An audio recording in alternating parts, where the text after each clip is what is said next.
The brand of the Red Cross is probably the most recognizable brand around the world. We're not just in Haiti, and we're not just in the earthquakes in China, and we're not just in New Orleans. We're here in Nassau County. It was a normal Sunday, middle of the winter. We went to The night of the fire was a Monday night, May 3rd. It was just, normal day, just sitting around. I thought like maybe something was cooking and Grandma burnt something or something like that. When I saw smoke from the basement window, I got scared. I went to open the front door to see what was happening, and I couldn't touch the front door because the whole front of the house was already in flames. It was a normal night. My son was sleeping, and then our life changed.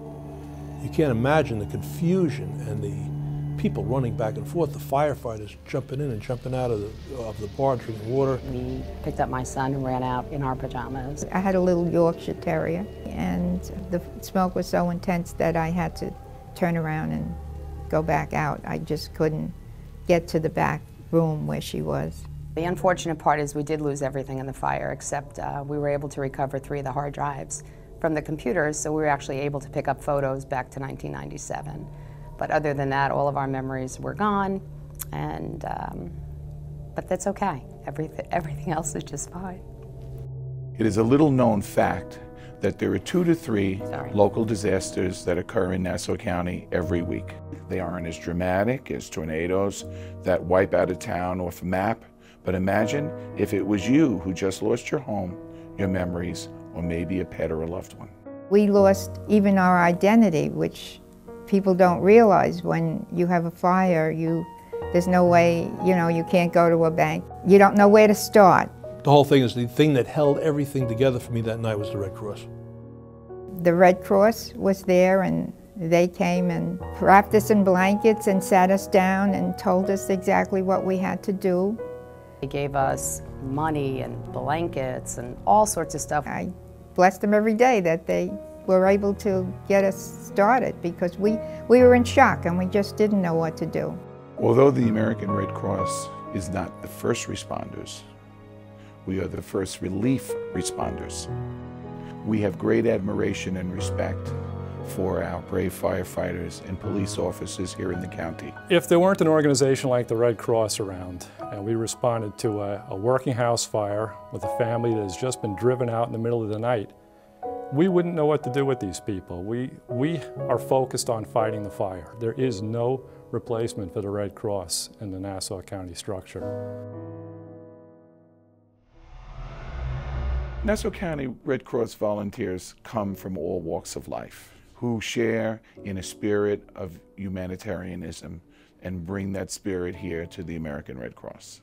We all realize that it just doesn't take a handful of people to get it done. We have judges, lawyers, executives, people who are retired, school teachers. We have young people that are part of our Red Cross volunteer clubs. Been deployed to floods in Pennsylvania, ice storms in Oklahoma, wildfires in California, floods in Minnesota, Wisconsin.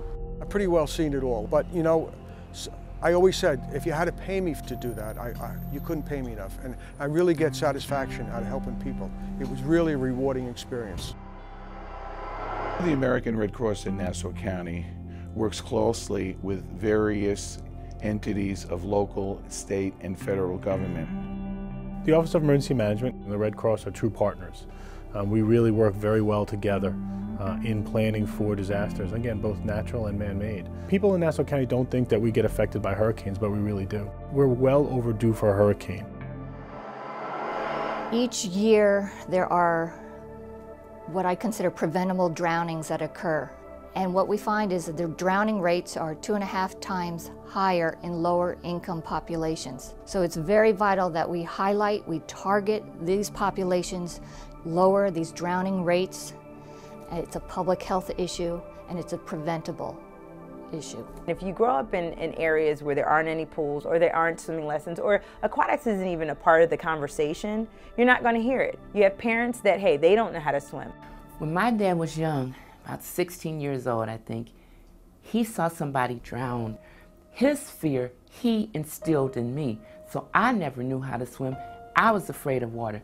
My son did not know how to swim because I didn't know that he should know. It's generational, but that's not how it should be.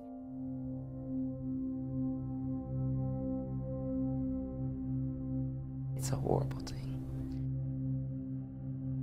You want to know what happened on August the 6th, 2006? The day that Josh drowned, I had been calling him on his cell phone, and I wasn't getting any answer. In fact, it was going right to voicemail. And from then on, it was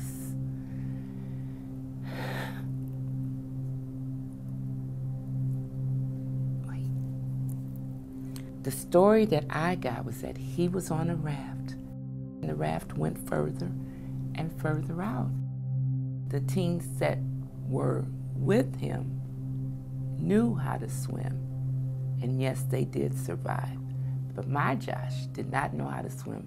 Why did he never have a swimming lesson? Because I didn't know that Josh should know how to swim. Project END, which was created by the Nassau County chapter, is a spin-off of Project ART. Project END is an attempt to begin to get these smaller children in the water and begin the process of giving them the basic swim lessons that they'll need. One of the biggest financial challenges that is faced by the American Red Cross is that individuals think that although we are chartered by Congress to respond to disasters, that we're funded by Congress, and that is not at all true. The only way that we can have the programs that you need to help you and your family, the way that we can provide the community services is through your generous support. If we don't have it, these programs won't exist. We understand in this economy it's tough. Everybody's saving every penny that they can. But people still give to charities, and it's really important that you give to the local charities. These people take the money here and they spend the money here. You know, you're going to be helping your neighbor out when you're giving to the Nassau County Red Cross. It's important to help the people in Minnesota and Texas and Oklahoma and where all other disasters are. But really, it's neighbors helping neighbors, and that's what giving to the Nassau County Red Cross is all about.